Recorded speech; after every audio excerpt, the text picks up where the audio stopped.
دوسرے سیاروں پر ایسے سنسیٹس بھی ہیں جو کہ زمین کی بنسبت بہت شاندار ہیں، لیکن کیا ہو اگر ہم ایک کی بجائے دو سورجوں کو غروب ہوتا دیکھ سکیں؟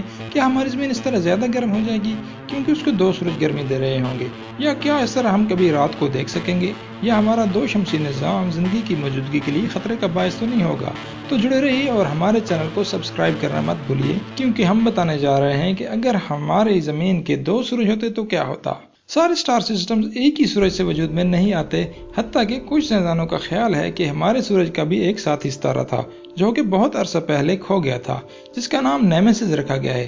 یہ سورج کی گریوٹی سے بھاگ کر اربوں سال پہلے ہماری گلیکسی میں جذب ہو گیا تھا۔ ہماری زمین کے سائز کے سیاروں کی کھوج سے پتہ چلا ہے کہ نہ صرف بہت سے دو شمسی نظام موجود ہیں، بلکہ ان میں سے کچھ سیارے ایسے بھی ہیں جو کہ ہیبیٹیبل زون میں ہیں۔ ایسا لگتا ہے کہ زمین دو شمسی نظام میں سسٹین کر سکتی تھی، لیکن صرف کچھ حالات کی صورت میں۔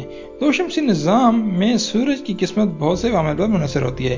ان ستاروں کے میز سے لے کر ان کا آپس میں فاصلہ اور زمین سے بھی فاصلہ بہت اہم نقطہ ہوتا ہے۔ بہت زیادہ چانسز تھے کہ زمین کا آربٹ بہت ہی غیر متوازن ہوتا، اور اگر ایک سورج کا میس دوسرے سے زیادہ ہوتا تو ہماری زمین رفتہ رفتہ اس سورج میں کھینچ لی جاتی اور آخرکار ختم ہو جاتی۔ لیکن اگر دونوں ہی سورجوں کی گریوٹی کافی نہ ہوتی تو زمین ان کے مدار سے نکل جاتی اور روگ پلانٹ یا آوارہ سیارہ بن جاتی۔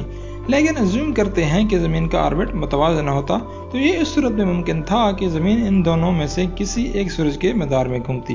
لیکن ایسا زندگی کے لیے اس لیے بہتر نہیں ہے کہ اس طرح کبھی کبھار زمین بیک وقت دونوں سورجوں کے درمیان آ جاتی اور صرف راتیں ہی ختم نہ ہوتی، بلکہ الٹرا وائلٹ ریڈیشنز بھی ڈبل ہو جاتی اور سولر ونڈز بھی، اور کوئی بھی سن سکرین آپ کی جلد کو جلنے سے نہ بچا سکتی۔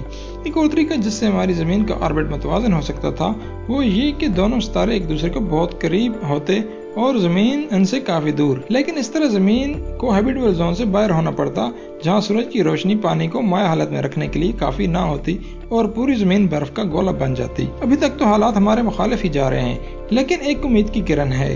بیسٹ کیس سیناریو یہ ہے کہ اگر ہمارے ایک سورج کی جگہ ایسے دو سیارے لے لیں جو کہ مل کر ہمارے سورج جتنی روشنی دیتے ہوں، لیکن ہر ایک کا میس ہمارے سورج جتنا ہو۔ اس طرح ان کی ہیٹ اتنی ہوگی جو کہ زندگی کے لیے بہت بہترین ہے، لیکن گریوٹی بڑھ جائے گی اور ہمارا سال 365 کی بجائے 280 دن کا ہو جائے گا۔ دونوں سورجوں کا فاصلہ 50 ملین کلومیٹر سے کم ہونا ضروری ہوگا۔ اس طرح عطارد سمیت سبھی سیاروں کا آربٹ متوازن ہوگا۔ لیکن سپوز کریں ان سورجوں کا درمیانی فاصلہ 5 ملین کلومیٹر ہو تو وہ دونوں ایک دوسرے کے گرد گھومتے رہیں گے اور اپنا چکر ہر 10 دن میں مکمل کریں گے، اور ہر 5 دنوں کے بعد ایک ستارہ دوسرے کے سامنے سے گزرے گا۔ زمین پر یہ ایک سورج گرہن کی طرح لگے گا، لیکن بجائے اس کے کہ چاند سورج کی روشنی کو روک رہا ہوگا، بلکہ ایک سورج دوسرے سورج کے آگے آ جائے گا اور یہ گرہن 7 منٹوں کی بجائے 5 گھنٹوں کا ہوگا۔ ایسے حالات میں زمین کو ان دونوں سورجوں کی موجودگی سے کوئی فرق نہیں پڑے گا۔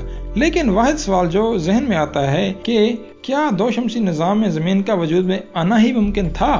لیکن جہاں تک ہم جانتے ہیں دو شمسی نظاموں میں موجود سب سے چھوٹا سیارہ جو بھی موجود ہے وہ زمین سے کئی گنا بڑا ہے اور گیسی سیارہ ہے۔ شاید کوئی زمین کی طرح کا سیارہ دو شمسی نظام میں موجود ہو، لیکن ابھی تک ہم اسے ڈھونڈ نہیں سکے۔ لیکن وہ سیارہ ایسا بھی ہو سکتا ہے جس میں انٹیلیجنٹ لائف موجود ہو اور ہمیں سگنل دے سکے، لیکن اس کے لیے کسی اور ویڈیو میں ملیں گے۔ Subscribe now and press the bell icon. Never miss an update.